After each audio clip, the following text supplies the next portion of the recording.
Que a graça e a paz de nosso Senhor Jesus Cristo seja com todos e juntamente conosco aí no seu lar, onde você se encontra, está adorando aquele que é digno de toda honra e de toda glória. Temos já entoado alguns hinos, temos orado, temos dedicado no altar do Senhor dízimos e ofertas. Irmãos, os dias passam, meses passam e parece que cada dia esse contexto que nós vivemos se torna mais complicado, talvez mais difícil de findar. É como se olhássemos e não tivéssemos uma perspectiva de quando isso acaba. E olhando o cenário não apenas estadual ou nacional, mas olhando o cenário mundial, como essa pandemia surgiu e pegou o mundo, nós chegamos a uma constatação: o mundo não estava preparado.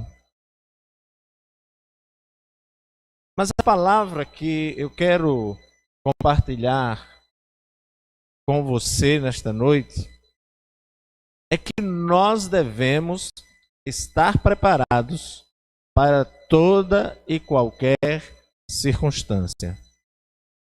O Senhor Jesus, ele diz isso, e o texto que nós vamos ler nesta noite, ele nos adverte a que estejamos prontos, preparados para toda e qualquer circunstância. E existem algumas decisões, existem alguns posicionamentos que nós devemos tomar e que vão nos garantir a prontidão em todo e qualquer momento, em toda e qualquer circunstância. Eu quero convidar você que está em sua casa para, junto comigo, lermos o texto do Evangelho de Marcos, capítulo 9.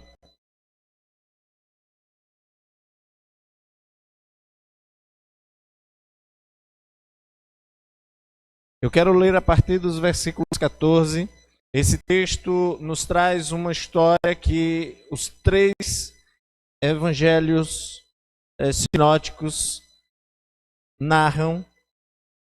Alguns, os outros dois, Mateus e Lucas, são mais resumidos. Marcos aborda, ele dá uma abordagem maior à questão.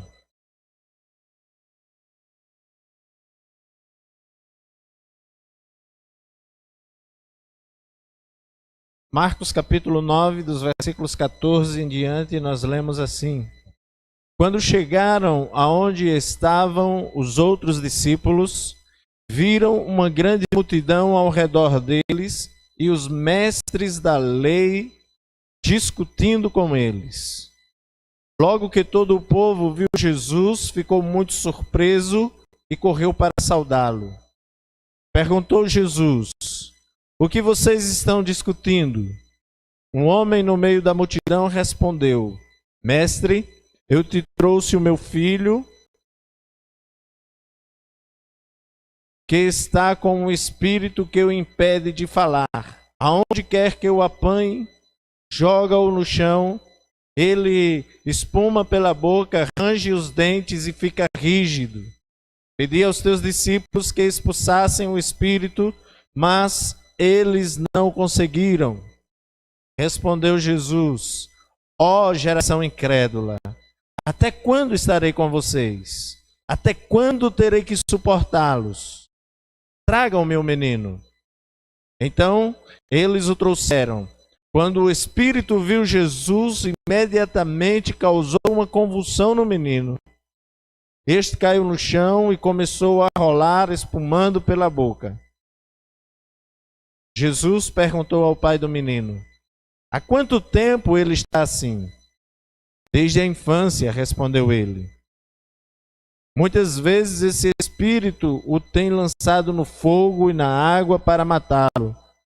Mas, se podes fazer alguma coisa, tem compaixão de nós e ajuda-nos. Se podes, disse Jesus, tudo é possível ao que crer. Imediatamente o pai do menino exclamou: creio, ajuda-me a vencer a minha incredulidade. Quando Jesus viu que uma multidão estava se ajuntando, repreendeu o espírito imundo, dizendo: espírito mudo e surdo, eu ordeno que o deixe e nunca mais entre nele. O espírito gritou, agitou violentamente e saiu. O menino ficou como morto, a ponto de muitos dizerem: ele morreu. Mas Jesus, tomando-o pela mão, o levantou e ele ficou de pé. Depois de Jesus ter entrado em casa, seus discípulos lhe perguntaram em particular: por que não conseguimos expulsá-lo? Ele respondeu: essa espécie só sai pela oração e pelo jejum. Até aqui. Pai, nós te damos graças, louvamos por tua palavra. Suplicamos a tua unção, suplicamos que o teu Espírito nos ajude a compreender esta palavra e possamos aplicar a nossa vida o que ela nos ensina, em nome de Jesus. Amém. Glória a Deus.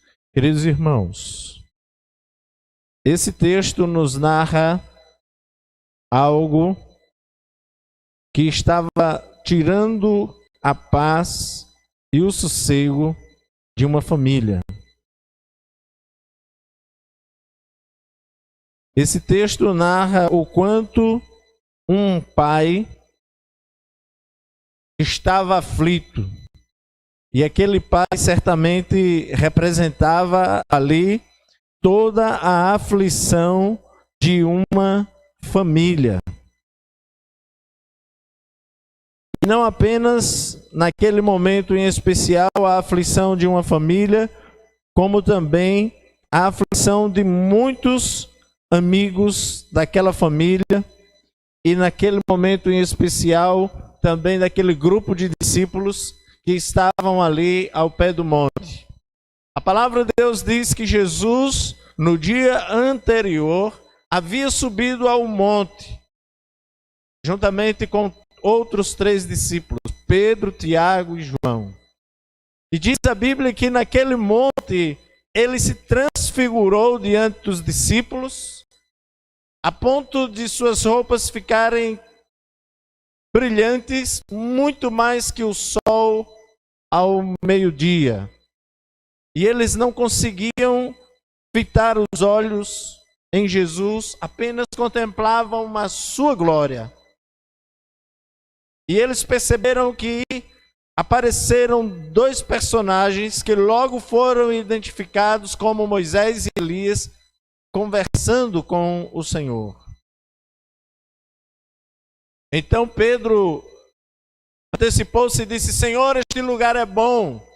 Se o Senhor nos autoriza, nós construiremos aqui 3 tendas, uma para o Senhor, uma para Elias, outra para Moisés.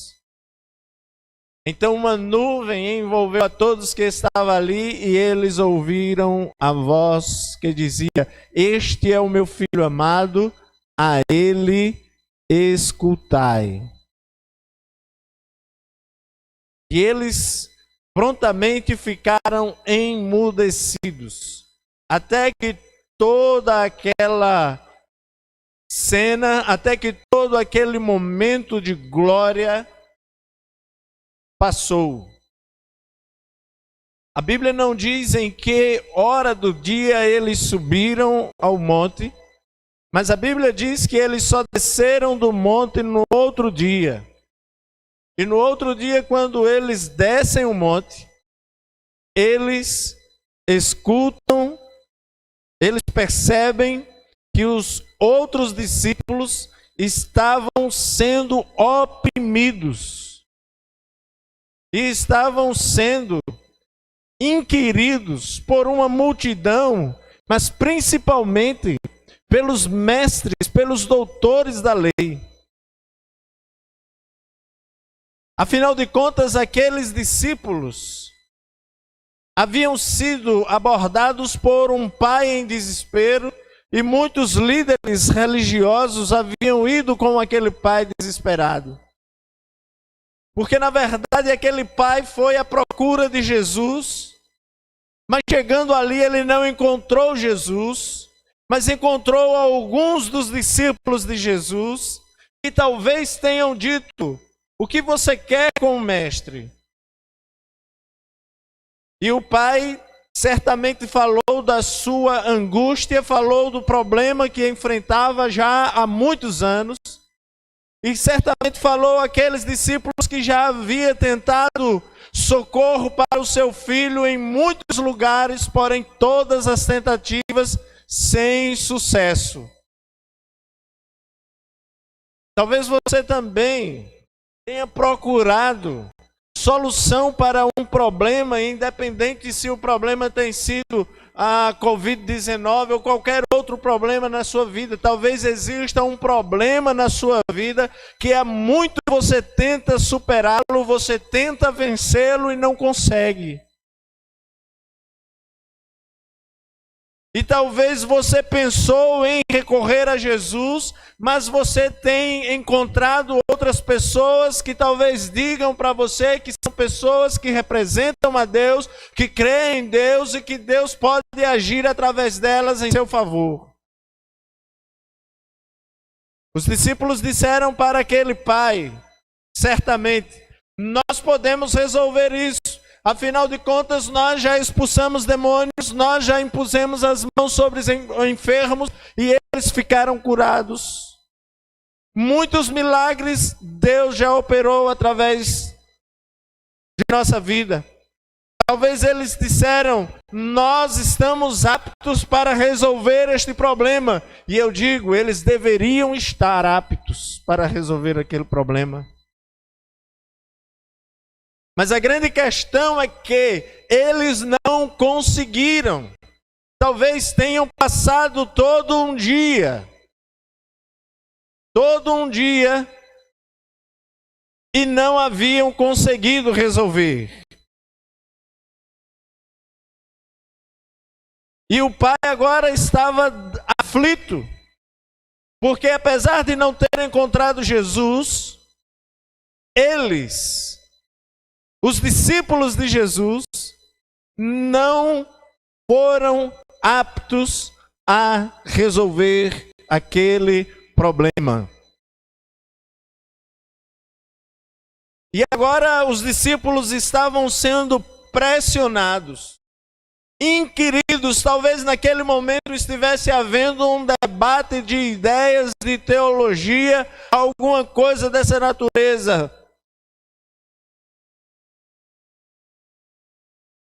O certo é que Jesus chega naquele exato momento e pergunta: o que vocês estão discutindo? Qual é o problema? O que está acontecendo? A multidão, identificando Jesus, logo saudaram a Jesus, e o pai, aflito, talvez acudindo o filho enquanto os líderes religiosos discutiam com os discípulos de Jesus, se apresentou e disse: mestre, eu te trouxe o meu filho, que está com um espírito que o impede de falar. E onde quer que eu apanhe, joga-o no chão, joga-o no fogo, joga-o na água. Ele fica convulsionando, rangindo os dentes e salivando. Pedi aos teus discípulos que o expulsassem, mas eles não conseguiram. A verdade é que aqueles homens que se julgavam aptos, aqueles homens que se julgavam preparados para aquilo, perceberam que não estavam preparados. Queridos, quantos governantes nós ouvimos dizer, falar, que estavam preparados para enfrentar essa pandemia e que não traria muitos danos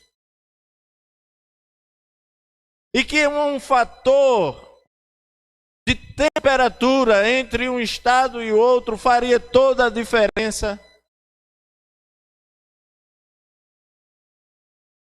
Mas nós vimos e nós estamos vendo que o mundo não estava preparado para enfrentar essa pandemia.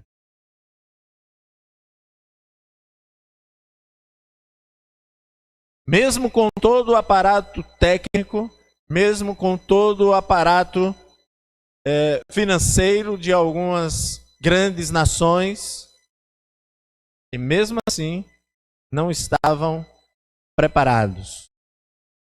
A história mostra isso. O que nós estamos vivendo mostra isso. Isso nós dizemos, queridos, independente de filosofia ou de partidarismo. O fato é que o mundo não estava preparado. Assim como o mundo daquela época, aonde aquele pai havia ido buscar socorro, não estava preparado para resolver o seu problema. Os discípulos de Jesus também não estavam.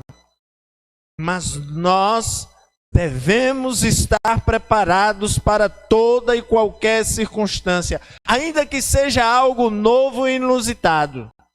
Devemos estar preparados. Quando o pai diz que apresentou o problema aos discípulos e os discípulos não conseguiram resolver, Jesus logo, imediatamente, diz o porquê de que eles não estavam preparados. Jesus olha então para os seus discípulos e diz: ó geração incrédula, até quando estarei com vocês? Até quando terei que suportá-los? Perceba que Jesus diz para os seus discípulos que o fato deles não estarem preparados é que eles estavam naquele momento sem fé. Eles estavam na condição de incrédulos, naqueles que não acreditavam no poder, na ação sobrenatural de Deus. Irmãos, o fato de muitos líderes governamentais, quer presidente, quer governadores ou prefeitos, terem tido um discurso diferente antes da pandemia, quando ela se apresentava para o mundo, e agora terem outro discurso, é o fato de que antes eles não criam que Deus deveria agir ou poderia agir, mas eles acreditavam nos seus recursos técnicos, materiais, acreditavam no seu intelecto, acreditavam em pressupostos, mas eles não acreditavam que precisava da intervenção de Deus. Os discípulos haviam sido enviados por Jesus há algum tempo, pouco tempo antes desse episódio, e haviam expulsado demônios, curado enfermos, purificado leprosos, haviam realizado muitos milagres. Mas o problema é que eles achavam que o poder para agir, o poder para operar milagres, o poder para expulsar demônios estava neles. E que a experiência prática lhes daria subsídios para resolver qualquer problema. E diante desse quadro, queridos, nós aprendemos que seja qual for a circunstância, nós precisamos nos submeter à autoridade de Deus e crer que se não for o Senhor que estivesse ao nosso lado, como disse o salmista, ora diga Israel, se não fosse o Senhor, as nações nos teriam engolido vivo. Então não é a nossa força, não é o nosso mérito, não é a nossa habilidade, mas é a graça do Senhor em nós. Paulo, quando apresenta a sua defesa a respeito do seu apostolado, ele pergunta: os outros são apóstolos? Eu também. Os outros jejuaram? Eu muito mais. Os outros trabalham? Eu mais ainda. E aí Paulo diz: não eu, mas a graça de Deus na minha vida. Paulo entendia que apesar do seu currículo acadêmico, apesar do seu conhecimento, apesar de ser um poliglota, ele sabia que não podia fazer nada se não fosse a graça do Senhor na sua vida. Isso significa dizer que todos os dias Paulo se prostrava diante do Senhor e ficava à mercê esperando que ele desse uma direção certa e que ele pudesse entender a direção de Deus para a sua vida. A razão de sermos pegos de surpresa e de sofrermos frustrações e decepções na nossa vida é que muitas vezes nós confiamos mais em nós mesmos, nas nossas habilidades e experiências de vida, do que confiar no Senhor. E confiar mais em nós mesmos, mais em nossa experiência, significa não acreditar na ação de Deus. Exatamente por isso Jesus diz àqueles discípulos que eles eram uma geração incrédula. Quando nós não nos rendemos ao Senhor, ainda que digamos acreditar nele, saber que ele existe, mas quando nós não submetemos a nossa vida a ele, nós estamos dizendo com isso que nós não cremos nele.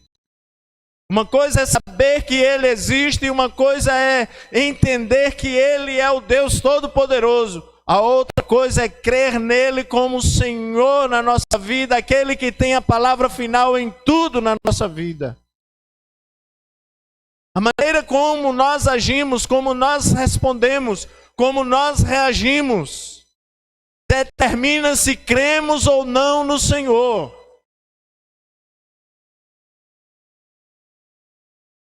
O Senhor diz: geração incrédula, até quando estarei com vocês? Até quando terei que suportá-los?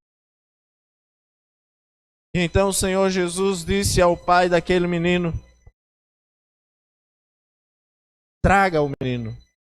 E quando trouxeram aquele menino, a palavra de Deus nos diz, no texto que nós acabamos de ler, que naquele momento o demônio se apoderou daquele menino e começou a convulsioná-lo. E ele começou a bolar no chão de um lado para o outro. E aquela cena trouxe alvoroço a todos que estavam ali. Mas então Jesus olhou para o pai. Jesus ignorou aquela cena que o diabo estava fazendo. Olhou para aquele pai aflito e perguntou ao pai: desde quando isso acontece? O pai responde para o Senhor Jesus: desde a infância. E aí o pai começa a discorrer vários episódios Momentos em que o pai achava que iria perder o filho, porque aquele demônio jogava o filho na água ou no fogo. E o pai entendia que a ação maligna tinha um objetivo: matar, destruir, roubar a paz. Se algo tem tentado destruir a tua fé, roubar a tua paz, a paz no seio da tua família, entenda que isso é uma ação maligna. E que talvez você ainda não venceu, porque você não tem se posicionado da maneira correta. Talvez você não tenha crido o suficiente na ação de Deus para operar nessa circunstância. E por isso você recorre a fulano, você recorre a cicrano e não consegue solução para o teu problema. Clame ao Senhor, creia nele. O Senhor Jesus, no outro episódio, um pouco mais na frente, no capítulo 11 de Marcos, nos narra a partir do versículo 20 o episódio da figueira, quando ele amaldiçoa uma figueira que aparentava estar com frutos, apesar de não ser época. E aquela figueira secou, diz o texto bíblico, desde a raiz. E quando os apóstolos viram aquilo, se admiraram e disseram: Mestre, como secou depressa a figueira que amaldiçoaste? Jesus disse para os seus discípulos imediatamente: em verdade vos digo, creiam em Deus, tenham fé, e tudo que você falar acontecerá, se não duvidar. Então a falta de fé em Deus é um dos fatores que nos deixa desguarnecidos, desprovidos, desatentos e nos permite ser pegos de surpresa diante de determinadas circunstâncias. Jesus já havia dito, queridos, está registrado no capítulo 14 de João: no mundo tereis aflições, mas tende bom ânimo. Quando as adversidades baterem na nossa porta, não há motivo para pânico se os nossos olhos estiverem fitos no Senhor. Pode vir pandemia, pode vir a dificuldade que vier. Se os nossos olhos estiverem fitos no Senhor, nossa fé não será abalada. Nossa fé permanecerá firme. Mantenha firme os seus olhos no Senhor. Creia nele, não importa qual seja a circunstância. Creia em Deus.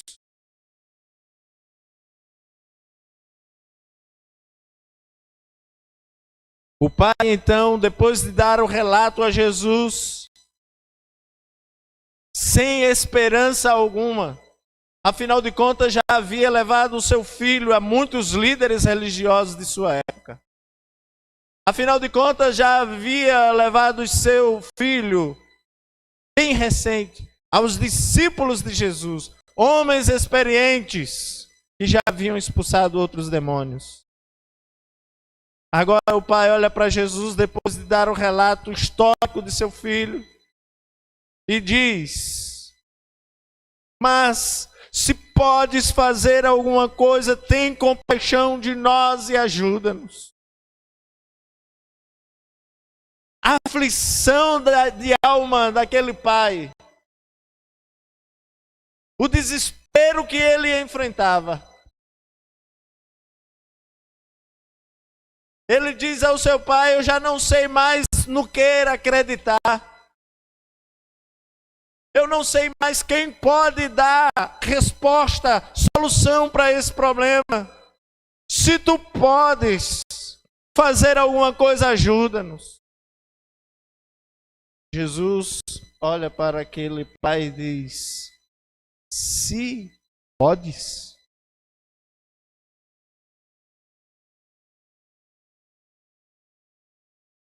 E então Jesus diz: tudo é possível ao crer. Bendito seja o nome de Jesus. Tudo é possível ao que crer. Tudo é possível ao que crer. Sabe, ele não está falando de uma crença intelectual, mas ele está falando de uma crença que é fruto de um relacionamento. Para você crer em Deus em meio às adversidades, você precisa ter e estabelecer e ter um relacionamento com Deus. Você não pode crer em um Deus com o qual você não tem um relacionamento. Você não pode expressar a sua fé em Deus, a sua crença nele, quando você está buscando solução dos seus problemas, nas coisas dessa vida, quando você busca solução para os seus problemas em pessoas que são falíveis. Mas quando você crer em Deus, tudo é possível. Tudo é possível. Imediatamente o pai disse, exclamando: creio, Senhor, ajuda-me a vencer a minha incredulidade. É como se o pai estivesse dizendo: eu ainda tenho um resquício de fé no meu coração. Ajuda a remover tudo aquilo que impede que essa fé prevaleça. Talvez lá no íntimo você ainda acredita em Deus, mas as adversidades são tantas, os problemas são tantos, você já bateu com o rosto na parede tantas vezes, já se decepcionou tantas vezes, é um problema que persiste há tanto tempo, que você fica olhando para as adversidades, para as dificuldades da vida. E talvez você tenha dito diante dessa circunstância: isso não tem mais jeito. Eu quero dizer para você nessa noite que tem jeito sim. Se você crer, tem jeito sim. Há solução. Que você nesse momento possa clamar como aquele pai aflito, dizer: ajuda-me a vencer a minha incredulidade, ajuda-me a remover tudo aquilo que impede que a minha fé flua, se fortaleça e prevaleça diante das adversidades. Clame ao Senhor nessa hora, clame ao Senhor nesse momento. E aquela multidão então começou a se aproximar, vendo o espetáculo, vendo a cena, o Espírito jogando aquele garoto de um lado para o outro. E então Jesus gritou, repreendendo o espírito imundo, dizendo: espírito mudo e surdo, eu ordeno que o deixe e nunca mais entre nele. Queridos, era assim que aquele pai havia identificado para Jesus, dizendo que era um espírito mudo e surdo. Ou seja, não atendia o comando de ninguém, porque era surdo. Jesus disse: é surdo? É mudo? Pois agora ele vai ver quem manda. E diz para aquele espírito, ele ordena para aquele espírito mudo e surdo: sai e não volte mais. Aquele espírito que, segundo o contexto, se dizia surdo e mudo, dá um grito. Convulsiona, agita o garoto e sai. Pessoas começaram a dizer para o pai, quando viram um filho daquele pai desmaiado, disseram: não adiantou nada. Expulsaram o demônio, porque o teu filho está totalmente desfigurado, certamente morreu. O espírito era mudo, talvez aquele grito tenha sido o grito da morte do seu filho. Quantas vezes, irmãos, pessoas, ou até mesmo o diabo, fala no seu ouvido dizendo que adianta continuar sendo crente, servindo a Deus, se em casa eu não tenho paz, se é perseguição no trabalho, se é isso ou se é aquilo outro.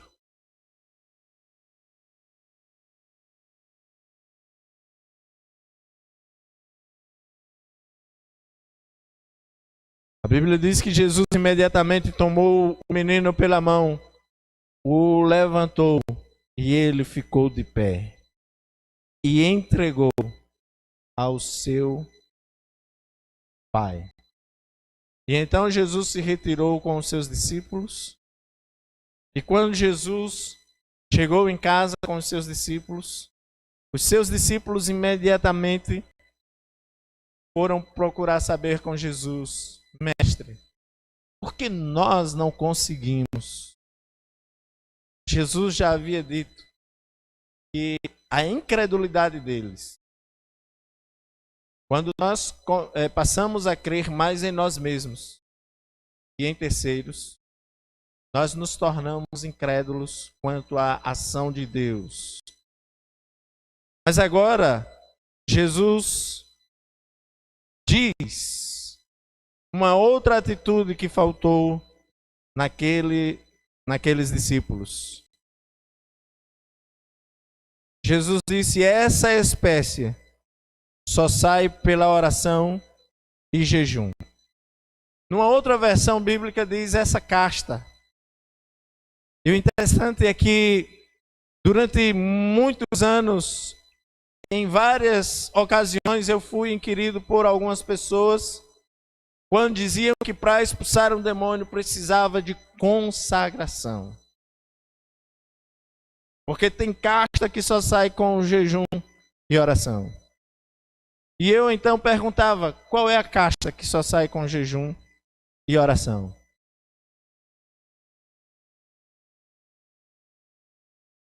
E ninguém sabe responder.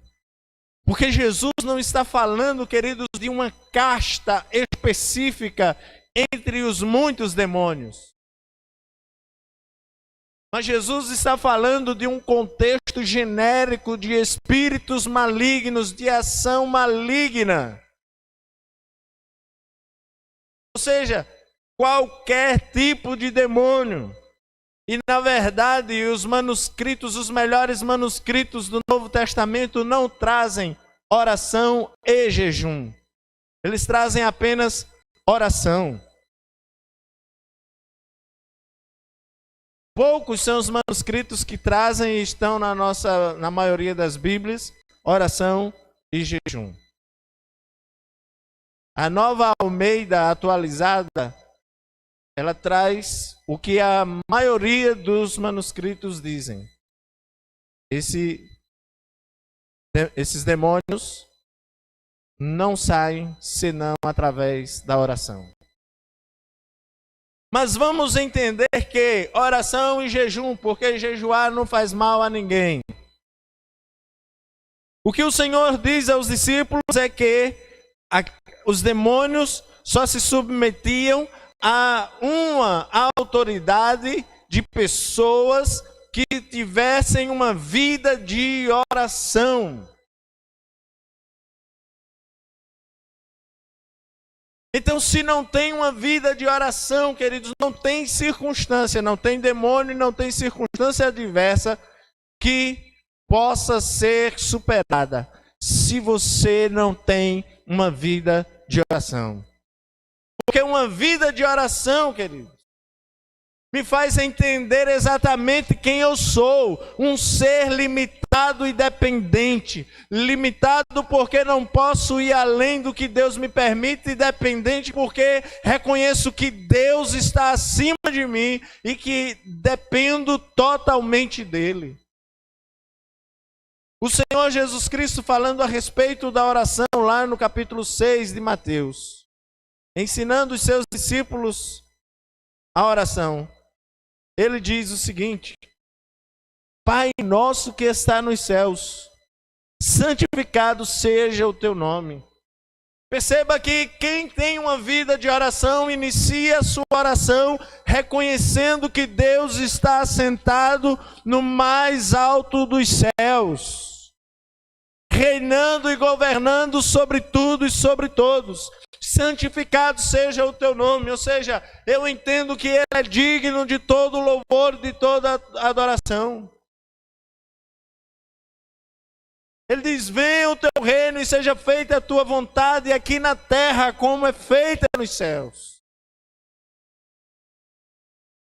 E perceba o versículo 11 quando ele diz: dá-nos hoje o nosso pão de cada dia.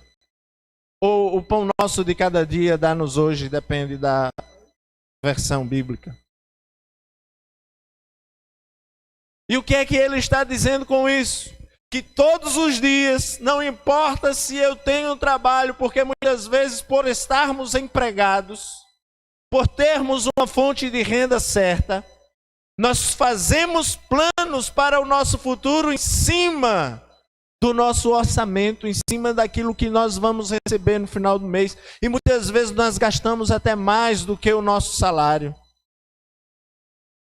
Porque nós estamos confiando nos nossos méritos, estamos confiando nos nossos recursos. Mas quem ora todos os dias diz: Senhor, eu dependo de Ti mais do que o meu emprego. Senhor, eu dependo que o Senhor me dê forças, eu dependo que o Senhor me dê sabedoria, eu dependo que o Senhor me dê condições para ir e vir. Senhor, eu sei que não é o meu esforço que vai garantir o meu sustento. Por isso, a provisão que eu preciso para hoje, me concede, Senhor. Quem ora, sabe quem é, o que é, as suas limitações, até onde pode ir, e reconhece a quem serve, reconhece quem é o Senhor e que Ele é o Todo-Poderoso. Por isso Jesus diz para aqueles discípulos que eles não estavam tendo intimidade com o Pai através de uma vida de oração. Karl Barth, falando a respeito da oração do Pai Nosso, ele diz: eu não estou tão seguro de que os santos da igreja não pudessem nos ajudar. Os reformadores, por exemplo, e os santos que estão sobre a terra, vivemos em comunhão com a igreja do passado e dela recebemos inspiração, mas é um fato certo: nem os homens vivos, nem aqueles que estão mortos, não podem ser para nós o que Deus é para nós, um socorro nesta grande aflição que é nossa em face do Evangelho e da lei. Perceba o que Karl Barth diz: que nada nem ninguém pode nos atender, senão apenas Deus. Ele é um socorro nesta grande aflição. Ele é um socorro para mim e para você em meio a essa grande aflição. Mas nós precisamos e entenderemos isso quando nós nos submetemos a uma vida de oração. O Senhor Jesus disse aos discípulos, posteriormente a esse episódio, de que maneira eles deveriam orar. No Evangelho de João, capítulo 14,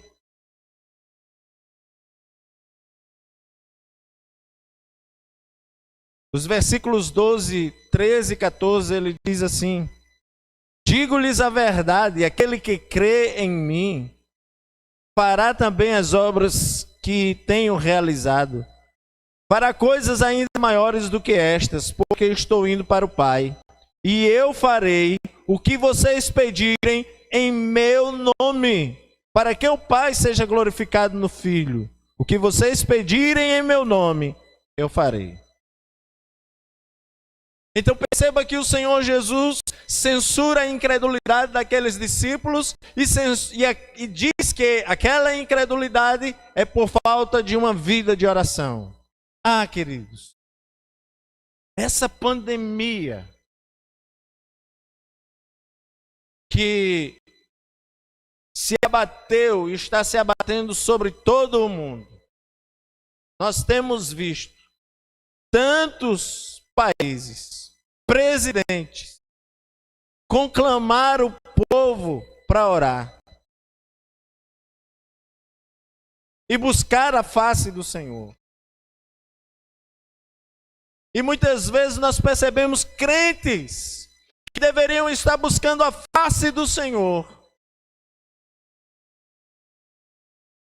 e estão apenas olhando para as estatísticas, para os números, e ficando paralisados, amedrontados.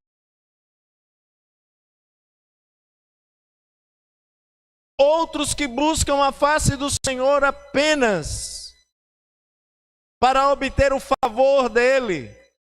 Mas se nós observarmos, queridos, a vida de oração, como nós temos dito, ela nos faz entender quem somos, o que temos feito, quais são as nossas limitações.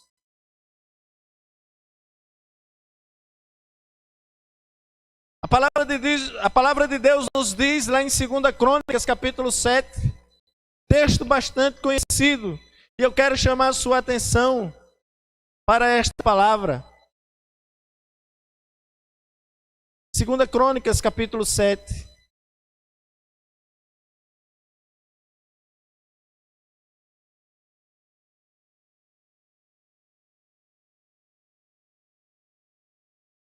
Eu quero ler a partir do versículo 13, quando ele diz assim: se eu fechar o céu para que não chova, ou mandar os gafanhotos para devorarem o país, ou sobre o meu povo enviar uma praga, se o meu povo que se chama pelo meu nome se humilhar e orar, preste bem atenção, a oração me faz descer, me humilhar diante do Senhor. Ele diz: se humilhar e orar, buscar a minha face, se afastar dos seus maus caminhos. Outra versão diz: se converter dos seus maus caminhos, mudar a rota. Queridos, isso só é possível quando nós entendemos, através da via da oração, reconhecemos os nossos pecados. Talvez você diga: mas pastor, eu não fiz nada para que essa situação se abatesse. Eu não pequei, eu não transgredi. Mas talvez você tenha andado como incrédulo.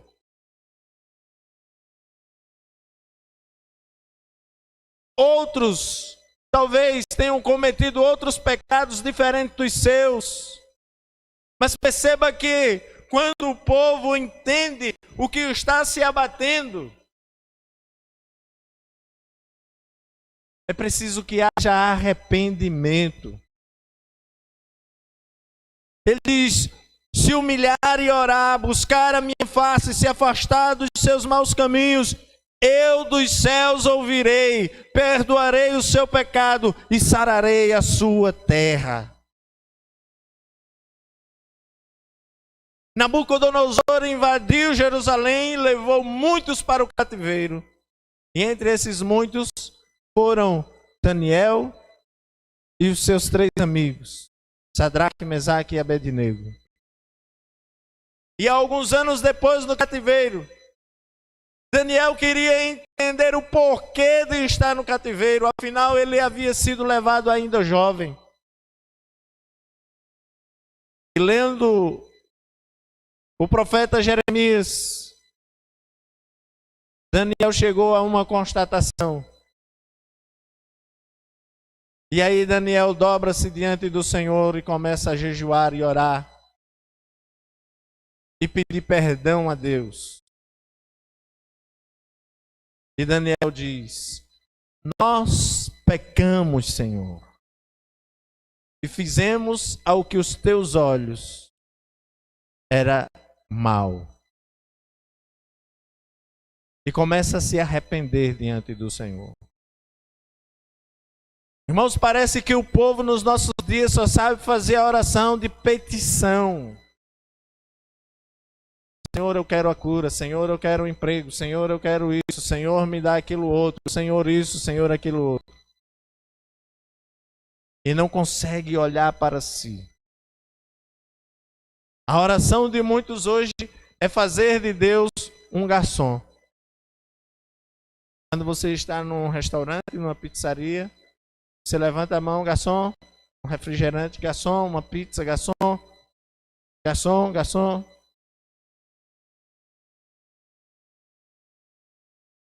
Mas a palavra de Deus nos diz que quando nós oramos, precisamos reconhecer os nossos pecados.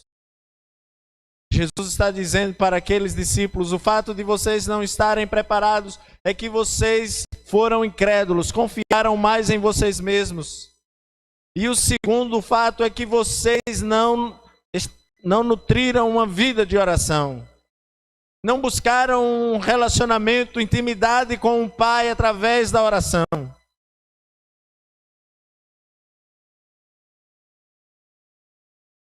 Por isso que vocês não conseguiram.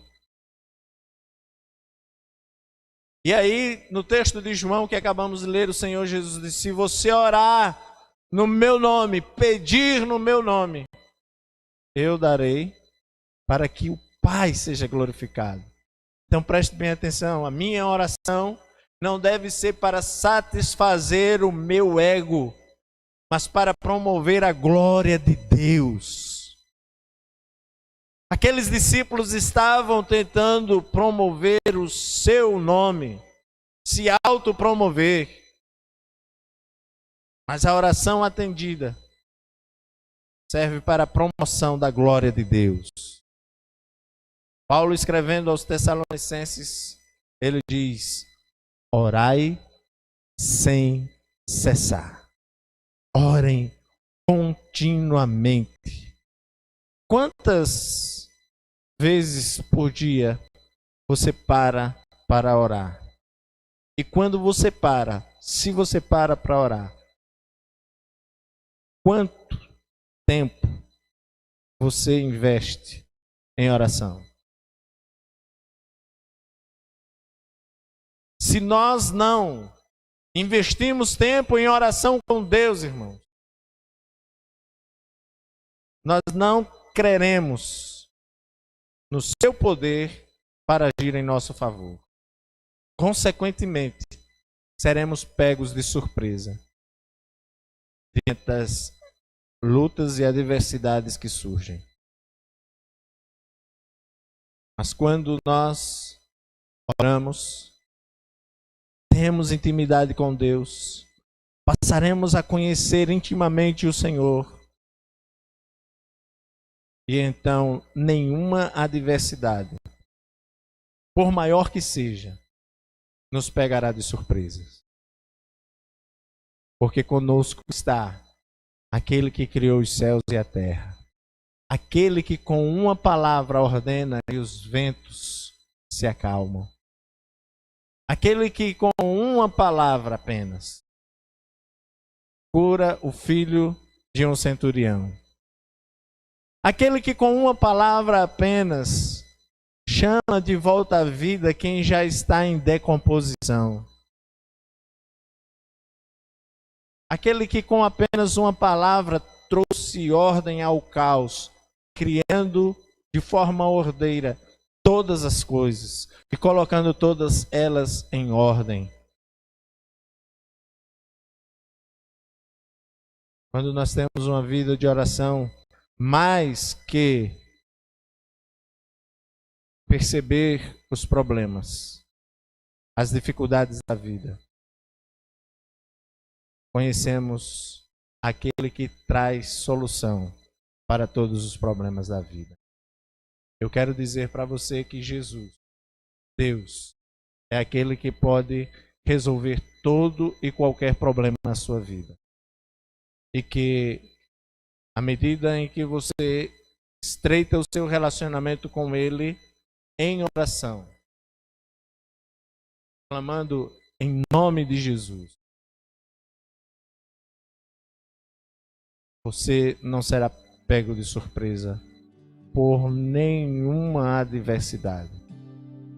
Porque você sabe que a adversidade virá, mas sabe que Deus, como disse Paulo escrevendo aos Coríntios, em meio às adversidades, nos conduzirá triunfantemente. Nos conduzirá em vitória. Mas graças a Deus que nos dá vitória por meio de nosso Senhor Jesus Cristo. Por isso não temas, aprenda com os erros desses discípulos que tentaram se autopromover, que negligenciaram a intimidade com Deus através de uma vida de oração e que naquele momento se tornaram incrédulos. Que em nome de Jesus nós possamos ser crentes, pessoas que creem em Deus, que conhecem o Deus que serve, a quem serve, porque tem um relacionamento com Ele através de uma vida de oração. Que no nome de Jesus você possa avançar de cabeça erguida, porque nada vai te fazer parar. Creia no Senhor, confie nele, recorra a Ele em todo e qualquer momento da sua vida.